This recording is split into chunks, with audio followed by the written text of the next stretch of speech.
Agar so'z harakatsiz alif bilan boshlansa, uni aynan qaysi harakat bilan o'qish kerakligini bilasizmi? Bilmasangiz, albatta videoni oxirigacha ko'ring. Avvalo, kalimalar nima uchun harakatsiz alif bilan boshlanishini bilib olaylik. Aslida bu alif so'zlar sukun bilan boshlanib qolmasligi uchun keladi. Masalan, binun deb o'qish osonmi yoki ibnun? Demak, sababni tushundingiz. Endi uni qaysi harakat bilan o'qish haqida gaplashamiz. Aytgancha, mana shunday foydali videolarni doim kuzatib borish uchun kanalga obuna bo'lib qo'yish yoddan chiqmasin. Vasli hamza faqat bir o'rinda fatha bilan o'qiladi. Bu alif lom artikldagi alifda. Masalan, al-qalamu. Vasli hamza faqat bir o'rinda zammali o'qiladi.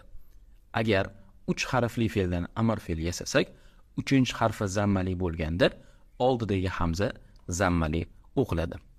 Masalan, unzur. Bu yerda alifni harakati zotni harakatiga ko'ra zammali bo'ldi.